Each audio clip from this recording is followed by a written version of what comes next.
नमस्कार दोस्तों। मैं ललित यादव आज आपका हार्दिक स्वागत करता हूं जेएसएल ज्ञान अकेडमी पर। और आज हम पढ़ेंगे क्लास 10th हिंदी व्याकरण।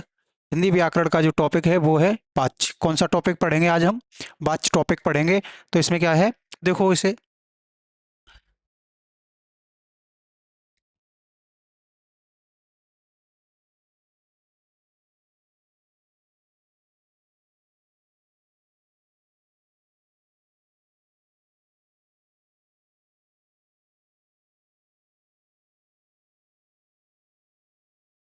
देखो, ये है वाच्य। आज हम पढ़ेंगे वाच्य के बारे में। वाच्य क्या होता है?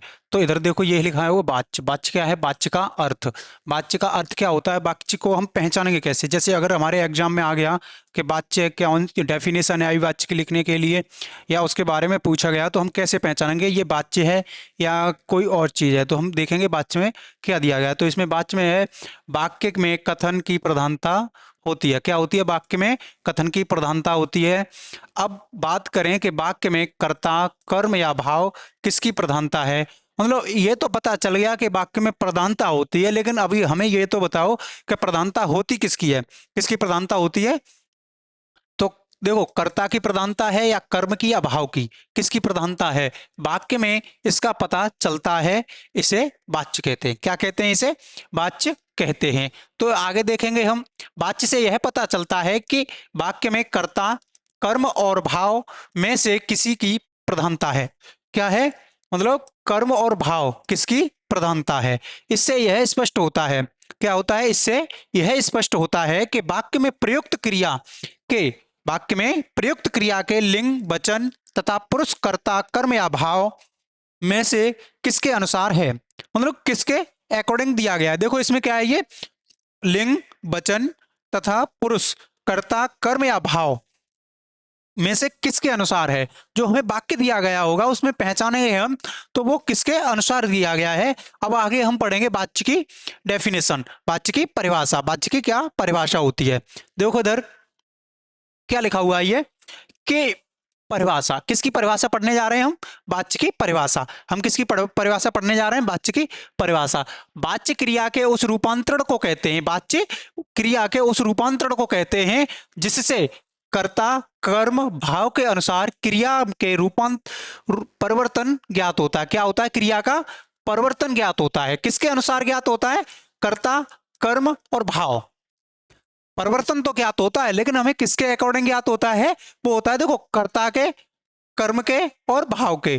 कर्ता क्या है, कर्म क्या है इसमें, और भाव क्या है। जैसे ये उदाहरण दिए गए हैं हमारे।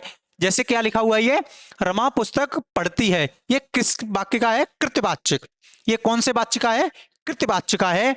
पुस्तक पढ़ी जाती है, पुस्तक पढ़ी जाती है, ये कौन सा है? कर्तावाच्य। ठीक, या कर्तावाचक। आगे आगे एग्जाम्पल है, 3rd नंबर पर हमारा कौन सा है? मोहन से पढ़ा नहीं जाता। मोहन से पढ़ा नहीं जाता, ये किसका है? भाववाचक। किसका है? ये भाववाचक है। किसका है? भाववाचक। ऊपर के वाक्यों में उनकी क्रियाएं क्रमशः कर्ता, कर्म और भाव के अनुसार हैं। जो ये दिए गए हैं तीनों, इनमें क्या है? देखो ये क्या लिखा हुआ है कि ऊपर वाक्यों में उनकी क्रियाएं क्रमशः कर्ता, कर्म और भाव के अनुसार हैं। किसके अनुसार हैं? तो कर्ता के अनुसार हैं, कर्म के अनुसार हैं और भाव के अनुसार हैं। हमें पूरे टॉपिक पर क्या पढ़ना? पूरे टॉपिक में हमें केवल इन तीन ही चीजों के ऊपर बात करनी है, कर्ता के ऊपर, कर्म के ऊपर और भाव के ऊपर। जैसे पहले वाक्य में रमा करता है। पहले वाक्य में क्या है? रमा करता है और उसके अनुसार क्रिया पढ़ती है। क्रिया क्या है? पढ़ती है। यह क्या है? तुम्हारी क्रिया। यह क्या है? क्रिया। ठीक, यह क्रिया है, ये क्रिया है। और ये देखो, ये लिखा हुआ पहले वाक्य में रमा करता है, और ये क्या है? रमा क्या है इसमें? करता। रमा क्या है? करता है। ऐसे ही आगे हम देखेंगे दूसरे वाक्य में क्या दिया गया है। ये दूसरे वाक्य का देखो क्या है। दूसरे वाक्य में कर्ता पुस्तक है, वो कर्म क्या है? पुस्तक है, क्रिया पढ़ी जाती है। अंत में वाक्य में पढ़ा नहीं जाता। अंतिम वाक्य में क्या है? पढ़ा नहीं जाता से न पढ़ने का भाव स्पष्ट है। किसका भाव स्पष्ट होता है इसमें? पढ़ने का, कि उससे पढ़ा नहीं जाता। ये क्या है? उसका भाव है। उससे क्या नहीं होता, पढ़ा नहीं जाता। ऐसे ही यह अतः यहाँ क्रिया भाव के अनुसार है। अतः क्रिया किसके अनुसार है, भाव के अनुसार है। जैसे वाच्य के भेद, अब हम पढ़ेंगे वाच्य के भेद। कौन कौन से भेद होते हैं, वाच्य के 3 भेद होते हैं। वाच्य के कितने भेद होते हैं, 3 भेद होते हैं। कौन कौन से होते हैं, कृतवाच्य और कर्मवाच्य। कौन कौन से होते हैं, कृतवाच्य और कर्मवाच्य। जैसे एक और है हमारा भाववाच्य। अगला कौन सा है, भाववाच्य। देखो क्या लिखा हुआ है, ये भाववाच्य। 3rd नंबर पर कौन सा है हमारा, भाववाच्य। जैसे ऊपर के तीनों वाक्यों से, ऊपर के तीनों वाक्यों से वाच्य के तीनों भेद स्पष्ट हैं।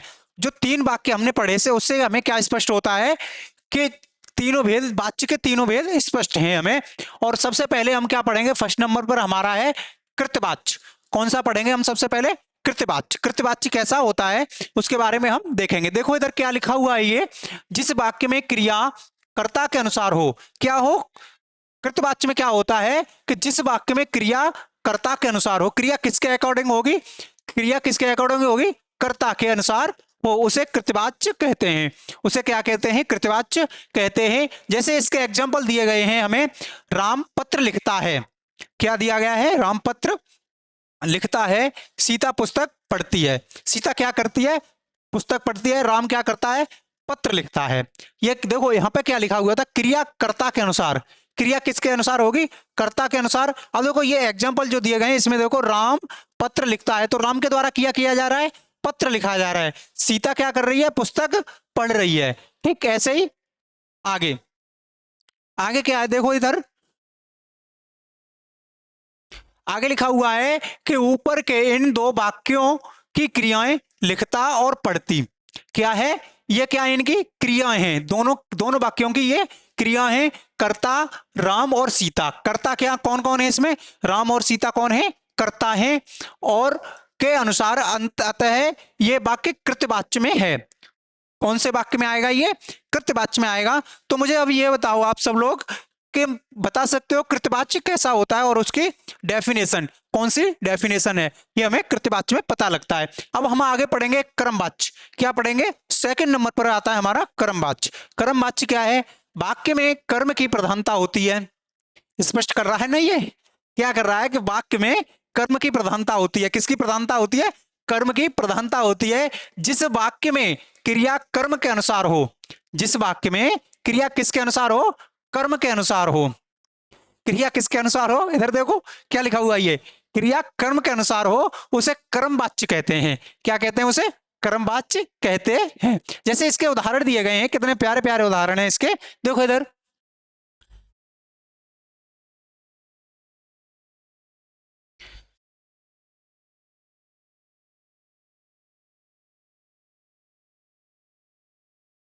देखो क्या लिखा हुआ है कि पत्र लिखा जाता है, पत्र लिखा जाता है, पुस्तक पढ़ी जाती है। राम ने चिट्ठी लिखी। राम ने क्या किया, चिट्ठी लिखी। पुस्तक पढ़ी जाती है, पत्र लिखा जाता है। ऊपर के दोनों वाक्यों में पत्र और पुस्तक कर्म है। क्या है, देखो इधर पत्र और पुस्तक क्या है, ये कर्म है दोनों, पत्र भी और पुस्तक भी। और इनके अनुसार क्रियाएं लिखा और पढ़ा। ये क्या है, ये क्या है इसकी क्रियाएं। ये क्या है, ये दोनों क्या है इसकी क्रिया। क्या है, ये क्रिया है। ठीक, और ये दोनों क्या है इसके, ये दोनों है कर्म। क्या है, ये कर्म। ठीक, ऐसे ही आगे है, अतः ये वाक्य कर्मवाच्य के उदाहरण हैं। किसके उदाहरण हैं ये तीनों जो हमने देखे, ये किसके हैं एग्जाम्पल हैं, किसके उदाहरण हैं ये, देखो किसके हैं ये, बताओ इधर, कर्मवाच्य के। किसके उदाहरण हैं, कर्मवाच्य के, कर्मवाच्य के उदाहरण हैं। ठीक, अब देखो आगे आगे हम पढ़ेंगे भाववाच्य। आगे हम कौन सा पढ़ेंगे, भाववाच्य। और ये क्या लिखा हुआ है, नोट। नोट में हम देखेंगे, नोट में लिखा है ज्यादातर सकर्मक क्रियाएं के उदाहरण कर्मवाच्य में आते हैं। जो सकर्मक क्रियाएं होती हैं उसके जो उदाहरण होते हैं, जो उसके उदाहरण होते हैं वो किस में आते हैं, किस में आते हैं ये उदाहरण, ज्यादातर कर्मवाच्य में। किस में आते हैं ये, कर्मवाच्य में। किस में आते हैं? ये कर्मवाच्य में आते हैं। आगे हम पढ़ेंगे भाववाच्य के बारे में। हमारा ये 3rd नंबर पे कौन सा है? ये भाववाच्य के बारे में हम पढ़ेंगे। तो ये बताओ समझ में आ रहा है? देखो इधर क्या लिखा हुआ है ये, देखो, जिस वाक्य में क्रिया कर्ता और कर्म को छोड़कर भाव के अनुसार हो। देख रहे हो क्या कह रहा है ये? जिस वाक्य में क्या कह रहा है ये? जिस वाक्य में क्रिया कर्ता कर्म, देखो, कर्ता को और कर्म को छोड़कर भाव के अनुसार हो। किसके अनुसार हो? भाव के अनुसार हो। इसमें क्या होगा? क्या होगा? भाव प्रकट होगा। क्या प्रकट होगा इसमें? भाव प्रकट होगा। समझ में आ रहा है तुम्हें? भाववाच्य में क्या होगा? भाव प्रकट होगा। ना तो इसमें कर्ता की बात करेंगे, ना ही हम कर्म की। क्या कह रहा है? छोड़कर भाव के अनुसार हो उसे भाववाच्य कहते हैं। जैसे इसके ये उदाहरण है। क्या है इसका पहला एग्जांपल? देखो इधर, इसका पहला वो एग्जांपल ये लिखा हुआ है कि उससे बैठा नहीं जाता। उससे क्या नहीं किया जाता? बैठा नहीं जाता। ये क्या? उसका भाव है। राम से खाया नहीं जाता। राम से क्या नहीं किया जाता? खाया नहीं जाता। समझ में आ रहा है? राम से क्या नहीं किया जाता? खाया नहीं जाता। ऐसे ही ये आगे एग्जांपल है, उससे रोया नहीं जाता।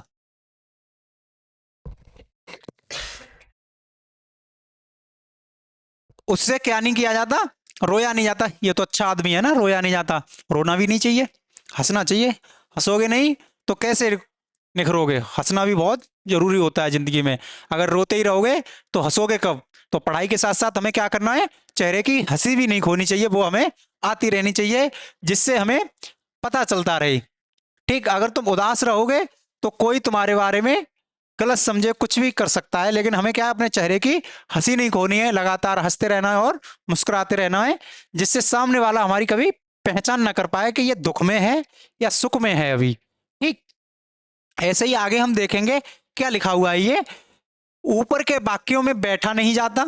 सबसे पहले हमने पढ़ा था वाक्य में उससे बैठा नहीं जाता, उसका ही ये लिया गया है यहां पर। बैठा नहीं जाता, खाया नहीं जाता, ये एक भाव स्पष्ट होता है। क्या है ये दोनों? ये दोनों क्या है? ये दोनों भाव ही तो हैं।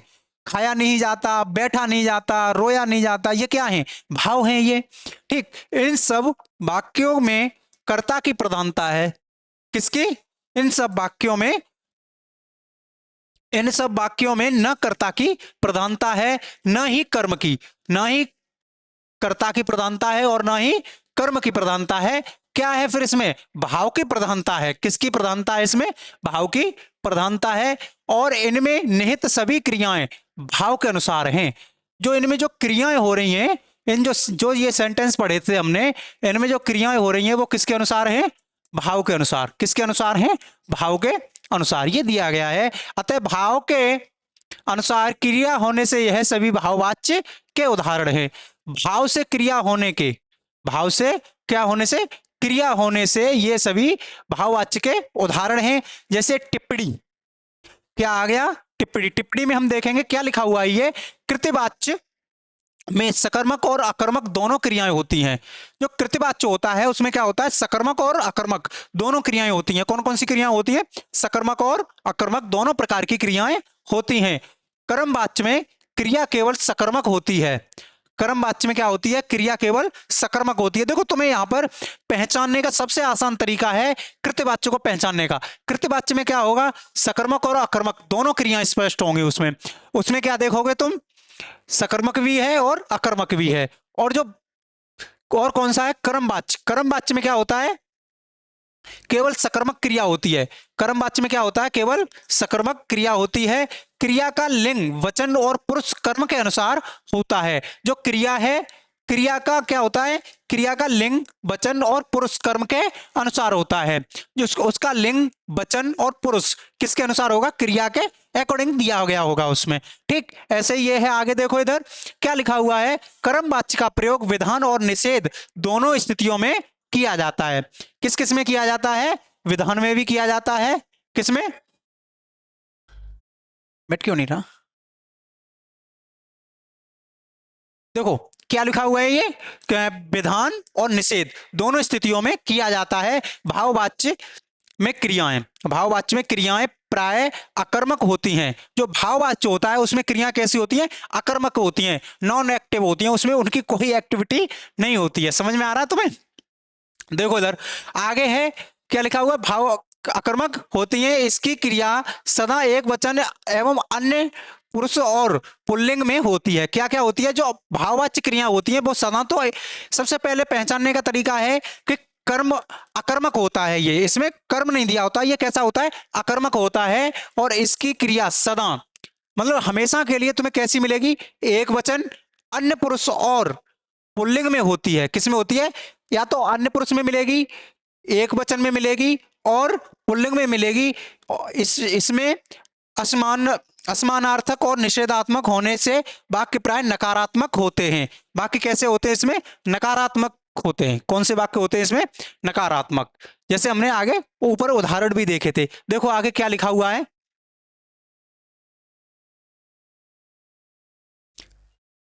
देखो नोट, क्रिया सदा एक वचन में होगी। जो क्रिया होगी वो किस में होगी? एक वचन में होगी। मतलब अकेली अकेली लड़ने को तैयार है वो, किसी की कोई जरूरत नहीं है। क्रिया कैसी होगी? एक वचन होगी। एक वचन क्या होगी? ये क्रिया, क्रिया क्या होगी? एक वचन। और अब पढ़ेंगे हम कर्म वाच्य के प्रयोग। किसके प्रयोग पढ़ेंगे? कर्म वाच्य के प्रयोग पढ़ेंगे, कौन कौन से होते हैं। देखो इधर क्या लिखा हुआ है, ये अंग्रेजी व्याकरण में कर्म कृतवाच्य और कर्म वाच्य में बदलने की प्रक्रिया होती है। मतलब कृतवाच्य और कर्म वाच्य में बदलने की प्रक्रिया होती है, परंतु हिंदी में ऐसा नहीं होता।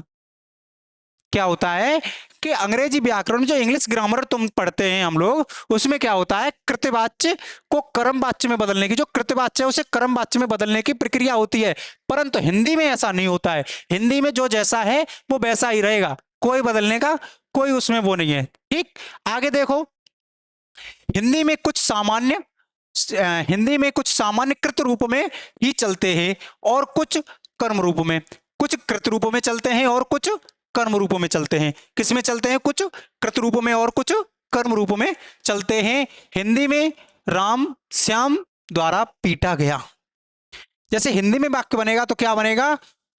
राम श्याम द्वारा पीटा गया जैसा वाक्य नहीं चलता।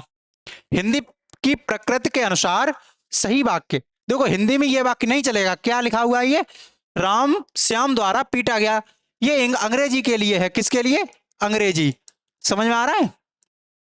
और जैसा वाक्य नहीं चलता। हिंदी की प्रकृति के अनुसार, हिंदी की प्रकृति के अनुसार जो सही वाक्य होगा, सही सेंटेंस होगा, वो कौन सा होगा? श्याम ने राम को पीटा होगा। क्या है हिंदी का सही वाक्य? देख रहे हो तुम, क्या लिखा हुआ है? ये श्याम ने राम को पीटा होगा। हिंदी में कर्म वाच्य का प्रयोग विशिष्ट स्थितियों में ही होता है। देख रहे हो क्या लिखा हुआ है कि हिंदी में कर्म वाच्य का प्रयोग किन स्थितियों में? विशिष्ट स्थितियों में, मतलब स्पेशल है, स्पेशल लिस्ट में आता ही है। जैसे इसके एग्जाम्पल आगे दिए हुए हैं, क्या है देखो इधर,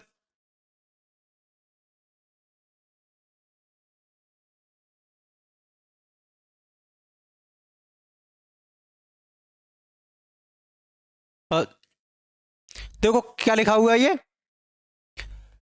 नंबर 1 पर लिखा हुआ है हमारा, ये क्या है? जब कर्ता अज्ञात हो, कर्ता कैसा हो? अज्ञात हो, हमें ज्ञात नहीं है कर्ता, अथवा ज्ञात कर्ता का उल्लेख करने की आवश्यकता न हो। मतलब कर्ता भी अज्ञात है, कर्ता कैसा है? अज्ञात है, लेकिन और ज्ञात कर्ता का उल्लेख करने की आवश्यकता न हो। मतलब कर्ता अज्ञात है फिर भी ज्ञात कर्ता की उल्लेख करने की आवश्यकता न हो। जैसे एग्जाम्पल कुछ दिए गए हैं हमें, परीक्षा फल कल प्रकाशित किया जाएगा। परीक्षा फल क्या होगा? कल प्रकाशित किया जाएगा। आगे है, चोर समझकर सन्यासी को पकड़ा गया।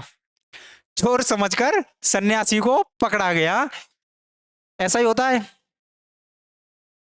देखो आगे है, आगे सेकंड नंबर पर हम देखेंगे। सेकंड नंबर पर क्या है? ये हमारा सेकंड नंबर पर है, कानूनी तथा सरकारी व्यवहार में अधिकतर व्यक्त करने की क्रिया। ठीक, कानूनी तथा सरकारी व्यवहार में अधिकतर व्यक्त करने के लिए, मतलब सरकारी और कानूनी जो व्यवहार होता है उसमें कैसे व्यक्त किया है, मतलब कैसे संबोधित किया जाता है और कैसे बताया जाता है, उसे हम देखेंगे। बिना टिकट यात्रियों को सख्त सजा दी जाएगी।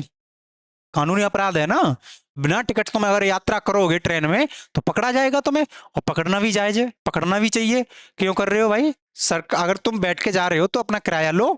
आगे क्या दिया है, ये बिना टिकट के यात्रियों को सख्त सजा दी जाएगी, मतलब कठिन से कठिन सजा दी जाएगी उन्हें। आपको सूचित किया जाता है कि क्या है इसमें, आपको सूचित किया जाता है कि अब आगे कोई भी, जैसे किसी के लिए एप्लीकेशन लिख रहे हो तुम, किसी अधिकारी को दे रहे हो या कुछ भी, किसी के लिए निमंत्रण वगैरह है तो ऐसे ही तो लिखते हैं उसमें। आपको सूचित किया जाता है कि JSL ज्ञान अकेडमी पर हिंदी व्याकरण की बाच्य की क्लास चल रही है, ललित भैया द्वारा वो पढ़ाई जा रही है। ठीक, ऐसे ही तो सूचित करोगे तुम, जैसे अपने दोस्त को बताओगे तो क्या बताओगे तुम, क्या बताओगे, यही तो कहोगे उससे कि JSL ज्ञान अकेडमी पर ललित भैया द्वारा हिंदी व्याकरण 10th क्लास की पढ़ाई जा रही है, तू जाके पढ़, बहुत अच्छी पढ़ा रहे हैं वो भी। ठीक, ऐसे ही ये कौन सा है, कानूनी तथा सरकारी व्यवहार में प्रयोग किए जाने के लिए। अब आगे हम थर्ड नंबर पर पढ़ेंगे, कर्ता पर जोर देने के लिए। क्या कर रहा है ये, कर्ता पर जोर दे रहा है, मतलब दबाव डाल रहा है कर्ता पर। क्या कह रहा है, रावण राम के द्वारा मारा गया। देख रहे हो क्या लिखा हुआ है कि रावण राम के द्वारा मारा गया, आशक्तता में प्रसंग, आशक्तता के प्रसंग। अब देखो इसमें क्या है, ये आगे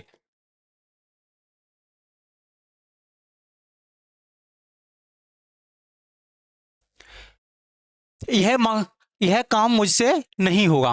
क्या कह रहा है ये, यह काम मुझसे नहीं होगा। अगला है 5th नंबर पर हम देखेंगे, अपना प्रभाव व्यक्त करने के लिए, अपना प्रभाव मतलब अपना दबाव या प्रभाव देने के लिए किसी काम को करें, जैसे उसे पेश किया जाए।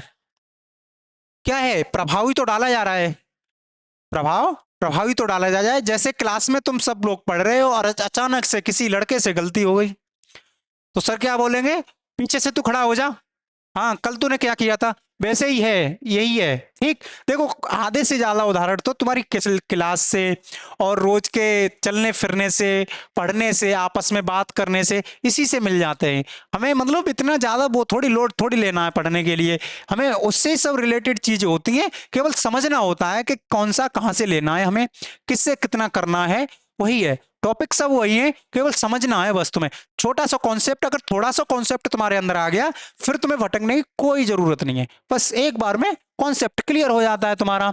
ऐसे ही यहां पर है, अपना प्रभाव व्यक्त करने के लिए तो उसे पेश किया जाए, कल देखा जाएगा। क्या लिखा हुआ है कि कल देखा जाएगा, संभावना व्यक्त करने के लिए।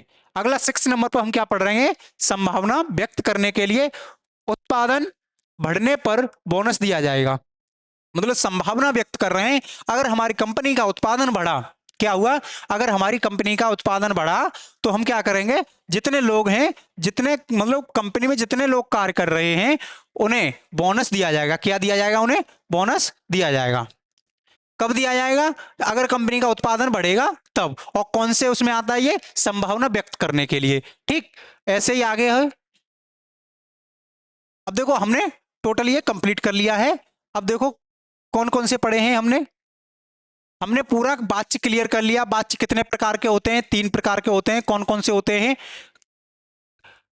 कौन कौन से होते हैं, कर्मवाच्य, कृतवाच्य, कर्मवाच्य और भाववाच्य। हमने तीनों के बारे में अच्छे से पढ़ा, विस्तार से समझ में आ गया होगा तुम्हें।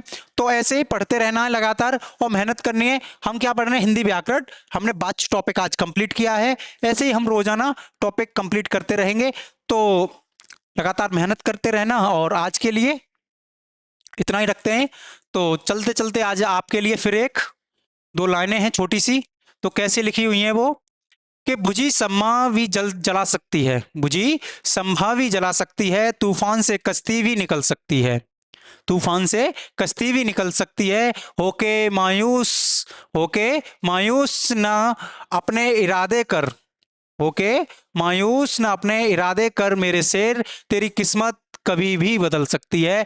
तो लगातार मेहनत करते रहिए, किस्मत का कोई पता नहीं होता है कब बदल जाए। छोटी छोटी मोड़ों पर बड़े बड़े मुकाम मिल जाते हैं और बड़ी बड़ी मोड़ों पर छोटे छोटे मुकाम नहीं मिलते हैं। तो इसलिए आप लगातार मेहनत करते रहिए।